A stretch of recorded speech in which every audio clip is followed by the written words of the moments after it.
नमस्कार, आप देख रहे हैं जनता हल्का। मैं हूं MS निर्मल। इस समय हरियाणा में किसानों पर पराली जलाने को लेकर के कहीं मुकदमे दर्ज हो रहे हैं, कहीं किसान गिरफ्तार हो रहे हैं, कहीं किसानों के साथ ज्यादतियां हो रही हैं। मसले बहुत सारे हैं। सरकार दावे कर रही है कि वो किसानों के हितों में बहुत सारे काम कर रही है। किसानों का जितना भला इस राज्य में हुआ, ऐसे दावे ये सरकार में बैठे हुए नेता कर रहे हैं। ऐसा किसानों का भला किसी राज्य में नहीं हुआ। लेकिन दूसरी तरफ किसान कितने दुखी हैं, कितने निराश हैं। कहीं खाद नहीं मिल रहा और कहीं पराली जलाने को लेकर मामले हो रहे हैं। इन मामलों को लेकर के भारतीय किसान यूनियन एक बड़ा ही ज़बरदस्त कदम उठा रही है। ज़बरदस्त कदम क्या है? किसानों के साथ अन्याय क्यों हो रहा है? किसान पराली जलाने के नाम पर क्यों अपमानित हो रहे हैं? उनके खिलाफ मुकदमे क्यों दर्ज हो रहे हैं? इन बातों को लेकर के भारतीय किसान यूनियन के प्रदेश अध्यक्ष रतन मान हमारे साथ जुड़े हुए हैं, अपनी पूरी टीम के साथ आए हुए हैं। उन्होंने आगामी रणनीति पराली जलाने को लेकर के किसानों पे जो अत्याचार हो रहे हैं उसको लेकर बनाई हुई है। वो रणनीति क्या है? आखिर किसानों को लेकर के ये सरकार इतनी क्रोधित क्यों है? इतनी निराशा इस सरकार के चेहरे पे क्यों झलक रही है? आखिर क्यों दुखी मन से इन किसानों के साथ अन्याय हो रहा है? बहुत सारे सवाल हैं। रतनमान जी, जनता हल्का पर स्वागत है। क्या कहना चाहेंगे? आपका भी और सभी दर्शकों का जनता हल्का के बहुत बहुत आभार। और देखिए, जो मौजूदा सरकार है, पराली जलाने के नाम पर किसानों को परेशान किया जा रहा, मुकदमे दर्ज किए जा रहे, चालान किया जा रहा और उन पर जुर्माने किए जा रहे। इतना नहीं कि उनके पोर्टल को पे भी रेड एंट्री करेंगे, उसके 2 साल तक उसकी पोर्टल को बंद कर देंगे, उसकी फसल भी नहीं खरीदी जाएगी। हम ये सरकार से कहना चाहते हैं कि आप कोई ऐसी टेक्नोलॉजी ले आओ देश में जिससे धान पैदा हो जाए बगैर पराली के। हम तो उसको अपना लेंगे भाई। देखो, खेती प्राकृतिक तौर पर होती है, इसका प्रकृति का बहुत बड़ा योगदान होता है फसल पैदा करने में। बरसात का, मौसम का, गर्मी सर्दी का, बहुत सारे उससे गुजर करके फसलें तैयार होती है। और धान तो है ही नमी का सबसे बड़ी खेती। तो सरकार संसाधन तो दे ही नहीं रही। माननीय जो सुप्रीम कोर्ट है वो इनको आदेश दे रही। अब ये अपनी कमी को छुपाने के लिए माननीय सुप्रीम कोर्ट ने पहले भी कहा, NGT ने कहा कि सरकार किसानों को संसाधन दे। ये संसाधन थोड़ा बहुत करते हैं और उससे किसानों का गुजारा नहीं हो रहा। और ये सारा इस पर अपना पर्दा डालने के लिए किसानों को मुकदमे दर्ज कर रहे हैं। नहीं, ये मुकदमे क्यों दर्ज कर रहे हैं? किस लिए कर रहे हैं? भाई ये तो इसलिए कर रहे हैं ना भाई, NGT सुप्रीम कोर्ट का भी ये धुएं का मामला है, ये किसानों की वजह से। ये भी एक मैटर है कि ये किसानों की वजह से ये धुआं नहीं है, बहुत सारे ऐसे कारण हैं जिनसे धुआं बढ़ रहा है। तो लेकिन बीच में सवाल एक रोक रहे हैं, आपको रोक रहे हैं बीच में। सवाल ये है कि जितने भी, यदि दिल्ली आप चले जाएं तो वहाँ यही प्रचार होता है, हरियाणा के कुछ जो शहर हैं वहाँ यही प्रचार हो रहा है। भाई, ये जो पॉल्यूशन फैला रखा है ये किसानों की पराली जलाने की वजह से हो रहा है। क्या ये किसान जब पराली जलाते हैं तभी हो रहा है, या पराली जल भी रही है, या वैसे ही बात हो रही है? नहीं, देखिए, हम इस बात से और सहमत नहीं है कि इस पर्यावरण के लिए, धुएं के लिए किसान ही सीधा सीधा दोषी है। मैंने कहा इसके बहुत सारे कारण हैं, इंडस्ट्रीज भी हैं, बहुत सारे उसमें कई तरह की इंडस्ट्री है और कई तरह के ऐसे उद्योग हैं जो पूरा धुआं ही उगलते हैं। अन्य स्तर पर, छोटे स्तरों में भी कहीं आग लगाई जाती है। लेकिन एक किसान ही ऐसा ही सीधा अपना, इनका मीडिया है, इनका सारा संसाधन है, ये प्रचार करके किसान को ये बदनाम कर देते हैं। और वो फिर सारा नजला जो वो किसान के ऊपर आकर के टपकता है। किसान के ऊपर मुकदमे दर्ज करे जा रहे हैं, और क्या करते हैं भैया। लेकिन इसमें सीधा सीधा किसान दोषी नहीं है। सरकार संसाधन दे। अब 1 का 2 किलो का किसान उसके ये जाते ही नहीं है, क्योंकि ना कह जी हमें 3-3 मशीनरी, 3-3 ट्रैक्टर लेकर आना पड़ेगा तेरे 1 किलो के ऊपर। और सबसे ज़्यादा जल्दी बेचारे छोटे किसान, उसके पास साधन नहीं है। तो ये तो बहुत सारा मसला है। लेकिन इस सारी बातों के लिए DAP ये नहीं दे रहे। भाई, देश का पेट भरना, देश के लिए अनाज पैदा करना, उसके लिए खाद चाहिए। आपने समय से परचेज नहीं करी खाद की। आज खाद लेने जाओ, लाठी है, किसी का ये लाठी मार कर नाक तोड़ रहे हैं, कभी कोई महिला को पीट रहे हैं। दुहारी गांव है, अब वहाँ हमें जानकारी मिली, वहाँ एक किसान के उसके खिलाफ पर्चा दर्ज करा दिया। भाई, आप खाद दे दो ना। ये क्यों आप, मैं तो कहूँ मुख्यमंत्री, आप भी क्यों इन बातों से आपको जानकारी है नहीं है? तो इस तरह किसान को परेशान ना करो। और हमने इसके लिए प्रोग्राम परसों हमारी जींद में एसकेएम हरियाणा की मीटिंग थी। कदम क्या उठा रहे हैं बाकी? हाँ, मैं ये कह रहा कि 28 तारीख को हमारी जींद में मीटिंग थी एसकेएम हरियाणा की। वहाँ फैसला लिया गया कि पंचायती तौर पे हम मुख्यमंत्री का जो कुरुक्षेत्र में जो आवास है वहाँ जा रहे हैं, पंचायती तौर पे जा रहे हैं। पंचायत जा करके मुख्यमंत्री से बात करना चाहती है। हो सके भाई ये सारी बातें इस तरह की मुख्यमंत्री के संज्ञान में ना हो और इस तरह के जो मतलब मारपीट के वो उस ना मालूम हो, तो हमने ये फैसला लिया सामूहिक तौर पे कि भाई एक बार मुख्यमंत्री से पंचायती तौर पे मिलना चाहिए।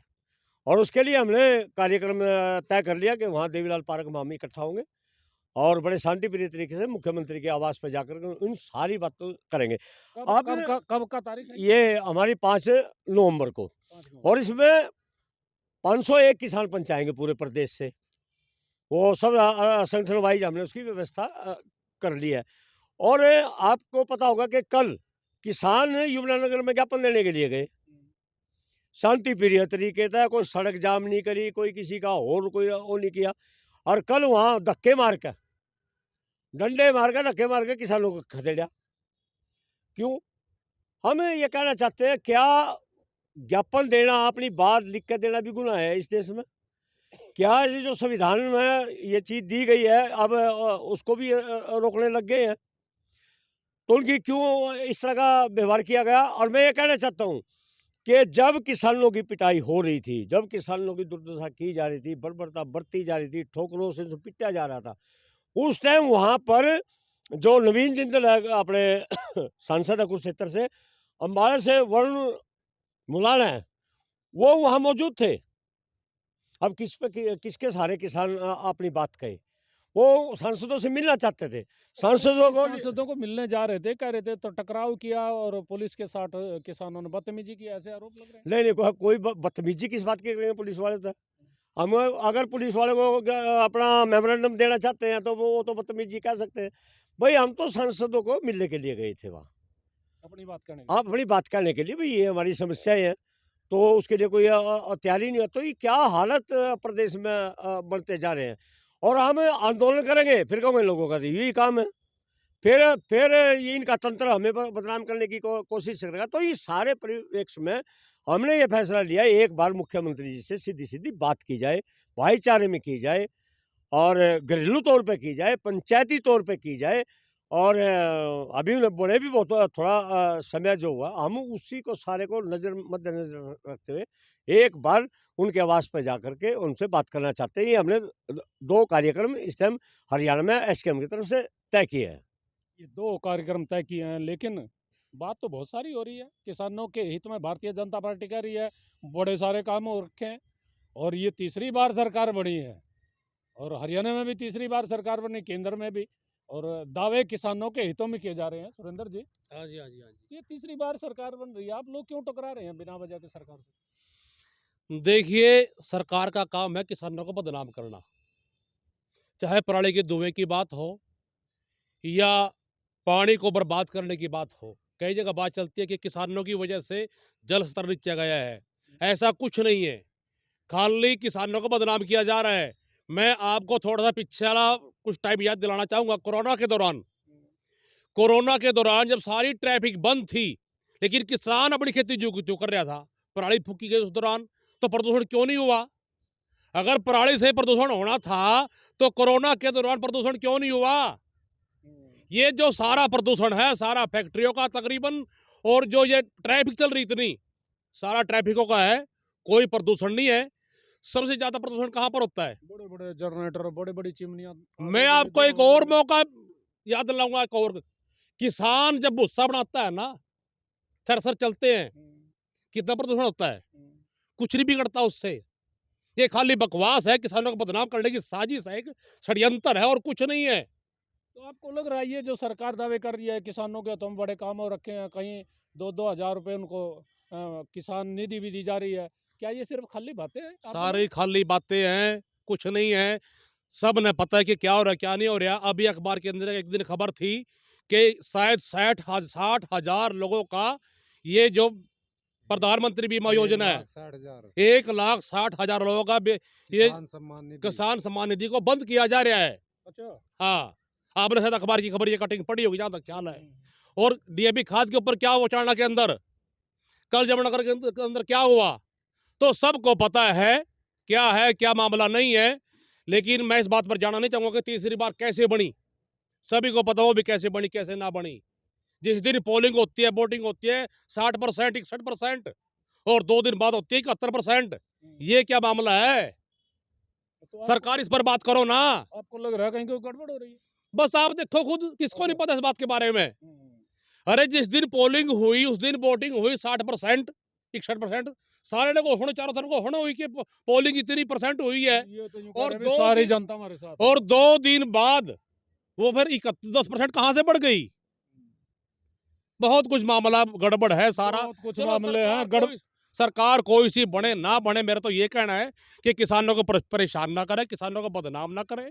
इनको टाइम पर चीज मिलनी चाहिए। आज अक्टूबर के महीने में गेहूं की बुआई के टाइम में और आलू लगवाई के टाइम में डीएपी खाद की पूरे साल में सबसे ज्यादा जरूरत पड़ती है किसान को, आज मिल नहीं रहा है बिल्कुल भी। तो बहुत देखिए, दिक्कत है। ये देखिए डीएपी खाद की बात आ रही है। डीएपी खाद से पहले ये जो धान थी, धान जब किसान मंडियों में डाल रहा था तो वहाँ भी बहुत किसानों की दुर्गति हुई थी। ये श्याम जी, ये आखिर क्यों ये दुर्गति हो रही है? क्या सरकार के पास योजनाएं नहीं है, नीतियाँ नहीं है? सरकार को पता होता है कि ये फसल अब किसान बोएंगे तो उसके लिए डीएपी खाद भी चाहिए, कि इंतजाम क्यों नहीं हो पा रहे हैं? देखिए, एग्जाम तो जब ही होंगे ना जब सरकार की नीयत साफ होगी। सरकार एग्जाम करना ही नहीं चाहती।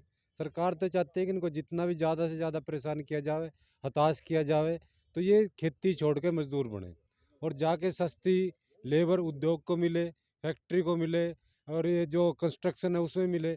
तो सारे किसानों को जो है सरकार जो है मजदूर बनाने की योजना है। तो उसी के लेके भाई कि किसान को जो परेशान किया जाता है वो खेती छोड़े और सस्ते जो मजदूर बने और शहरों में जाके जो है अपना बसेवा करें और वहाँ सस्ती लेबर उद्योग को दे, फैक्ट्रियों को दे, और जो अपना जो भवन निर्माण होता है उसको दे। तो सारी स्कीम जो है सरकार की परेशान करने की। सरकार की परेशान करने की स्कीमें हैं, लेकिन किसान आंदोलन करता है, और आंदोलन करता है तो फिर कहीं किसान को नकली बताया जाता है, कहीं कुछ सिरफिरे बताए जाते हैं। ऐसी बहुत सारी बातें बताएं। कमजोरी छुपाने के लिए कोई कुछ भी किसी पर आरोप लगा सकता है। आज आरोप लगाना तो यार लोगों ने धंधा बना लिया। आम जीवन में भी जो मुंह आया वो बक दिया, किसी के बारे में बक दिया। नहीं, ये तो आम आदमी नहीं बक रहा, जो सत्ता की कुर्सी नहीं, पे नहीं, बैठा है, मैं मुख्यमंत्री हाँ, बना मैंने कहा है, ये तो एक सीजन है यो आरोप लगाने का। सरकार ने बड़े आरोप लगाए, दिल्ली आंदोलन में लाए, सारी जगह लगाए। क्या क्या नाम नहीं दिए, उनको दोहराने की जरूरत नहीं। वो तो कई बार आपके सामने भी आपने सबने देखा सुना है। तो ये कोई भी हो अपनी कमजोरी को छुपाने के लिए दूसरों को आरोपित करता है, समाधान की बजाय। सरकार की बात है, सरकार समाधान करे।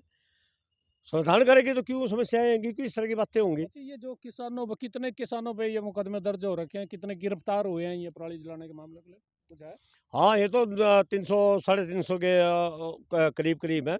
और मेरे ख्याल में 50-60 तो इन्होंने कैथल वगैरह में कई जगह पे उनके चालान किए हैं। गिरफ्तारी भी हुई है। हाँ, बस वो ले गए वो थाने में, वहीं वो जमानत दे दी। कोई इतना बड़ा इन क्राइम तो यह है नहीं कि इसमें जमानत ना हो। तो इस मामले में किस सरकार से टकराव भी हो सकता है? नहीं उनकी बात नहीं मानी। नहीं, टकराव क्यों होगा जी? हमें पंचायत लेकर जा रहे हैं मुख्यमंत्री का। टकराव कोई सरकार समाधान भी नहीं है, टकराव कोई समाधान नहीं। सरकार कर ले, भारतीय किसान यूनियन कभी जैसे यमुनानगर में किया अभी। हाँ हाँ, नहीं, कोई बात नहीं। हाँ नहीं, वो एक ही इंसिडेंट है। उसके लिए इन सब बातों को लेकर के हम तो बात करना चाहते हैं मुख्यमंत्री से कि इस तरह का माहौल खराब ना करें। हो सकता है अधिकारियों में भी कड़ी गड़बड़ हो गई है, कईयों का पसीने छूट रहे। बता हमें कि न्यू गतिंग ये होगी बदली बुदली सी, कोई एक आधा रुस्से बैठा हो बेचारा, हो अपनी लड़ा काट दो। अच्छा, कई ये तरह की बातें। हम तो मैं कहना ये तो मुख्यमंत्री का रहा, हमारी बातचीत का मामला है। जब हम बैठेंगे तो सारी बातें होंगी। अच्छा, ये तो किसानों की बात तो हो रखी थी, लेकिन वो कुछ कर्मचारियों को, अधिकारियों को भी सस्पेंड कर दिया ना पराली जलाने के मामले को लेकर। ये सब कुछ करेंगे, ये सारा मंडी का, खरीद का सारा, और कर्मचारियों का, महकमे का, ये सारा बट्ठा गोल करेंगे। कर्मचारी बेचारे रोज हड़ताल पर है। ये सारा सिस्टम खत्म करेंगे। कहाँ ये भर्ती नहीं है, इतने इतने डिपार्टमेंट उनमें हजारों हजारों की जरूरत है, भर्ती नहीं कर रहे हैं लोग। तो ये तो है ही है, मनसा ठीक नहीं है सरकार की। और अच्छी नीतियाँ बननी चाहिए देश में। मनसा ठीक नहीं, अच्छी नीतियां बननी चाहिए, लेकिन अभी मंडी में जो धान बिकी है, किसानों को कह रहे हैं अभी 100 से लेके 150 और 300 रुपए तक उसमें कटौती नमी के नाम पे हुई है। बिल्कुल बिल्कुल कटौती हुई है, इसमें क्या है? तो सर हम सबके सामने ही है। अरे कई तरह की धांधलियां हैं। आप मॉइस्चर का जो मामला चला हुआ है, आप एक मशीन से चेक करो, उस मॉइस्चर कुछ परसेंट आएगा, दूसरी में वही दाने दूसरी मशीन में डालें तो कुछ परसेंट है, तीसरी में डालने में तो कुछ और ही है। ये क्या मामला है? ये कितनी कितनी बार सामने आ रही है बात। ये सारा लूटने का तरीका है, तंत्र है लूटने का, और कुछ नहीं है। कौन और लूट रहे हैं? कौन सब मिली भगत है इसमें, चाहे सेलर वाले का ये, चाहे मंडी सेक्रेटरी का ये, सरकार का ये, सबकी मिली भगत है टोटली इसमें। कोई एक आदमी काम नहीं कर सकता इसमें, सभी की मिली भगत है। सबकी मिली भगत है। श्याम जी, ये किसानों की लुटाई हो क्यों रही है? क्या बात क्या है? तो सरकार ही जब एक मंत्री ही जब सेक्रेटरी से पैसे मांगेगा तो सेक्रेटरी क्या करेगा? तो दुर्भाग्य तो ये है कि जो हमारे रखवाड़े हैं, ये तो बड़े जिनके लिए ईमानदारी की बात करते हैं। ईमानदारों की सरकार है तो। भाई देखो, मैं तो अपने बारे में कुछ भी कह जाऊं, लेकिन मेरे बारे में तो दूसरे भाई बताओगे, दूसरे जो जन है वो बताएंगे भाई मैं कितना ईमानदार हूँ। तो वो तो हम बताएंगे ना। जब किसानों की वहाँ मंडियों में लूट हो रही है, वो तो हमें पता था सरकार कितनी ईमानदार है। अपने आप को कोई चोर नहीं करता। चोर जो है चोरी करके चला जाता है और तब भी वो कहता है अगर मैंने चोरी नहीं की। लेकिन चोर तो पता है ना, दूसरे आदमी को तो पता है ना, जिस आदमी की चोरी उसको तो पता है ना, मैं भाई ये फलाना आदमी जो है मेरी चोरी करके ले गया। तो ऐसे कहने से कुछ नहीं होता, खुद कहने से कुछ नहीं होता। वही आदमी इंसान जो साफ होता है, जो दूसरे की जो राय होती है वो राय जो सही होती है। तो उसके बारे में तो हम बताएंगे भाई सरकार ईमानदार है या बेईमान है। जब हमारी लुटाई हो रही है तो हम बताएंगे ना सरकार कैसे हमारे को लूट रही है। तो सरकार तो कुछ भी कहे, दावे करे कुछ भी, वो तो सारे देखिए, दावे झूठे हैं। किसानों के साथ लुटाई भी हो रही है और लुटाई के साथ पिटाई भी हो रही है, और ये पिटाई के बाद ये केस दर्ज होकर गिरफ्तारी भी हो रही है। अब किसान जाए तो कहाँ जाए? सरकार दावे बहुत कर रही है, लेकिन इन दावे में सच्चाई कितनी है ये आप लोग किसानों की जुबानी देख रहे हैं। किसान मंडियों में भी परेशान है, किसान खाद के लिए लाइनों में लग करके भी परेशान है। सरकार सोच नहीं रही है। सरकार सोच रही है कि सारा दोष किसानों के सिर पर रही मर करके अपना काम चलाया जाए। आखिर ये काम कब तक चलेगा? किसान कब तक परेशान होगा? किसान कब तक दुखी होगा? दुखी किसान होगा तो फिर ऐसे ही किसान आवाज उठाएगा, ऐसे ही प्रदर्शन होंगे, और ये प्रदर्शन सरकार के लिए बहुत महंगे पड़ते हैं। पीछे सरकार बदनाम हो गई थी किसानों की जब आवाज उठी, लेकिन सरकार ने फिर दाबाचेपी कर ली है। अब सरकार इन किसानों की बात को सुनती है और सुन करके कितनी तवज्जो देती है आने वाला वक्त बताएगा। लेकिन किसान बहुत दुखी है। इनकी तरफ सरकार को देखना चाहिए, ध्यान देना चाहिए, उनकी समस्याओं को निराकरण करना चाहिए। आप देखते रहिए जनता का। मैं हूं MS निर्मल।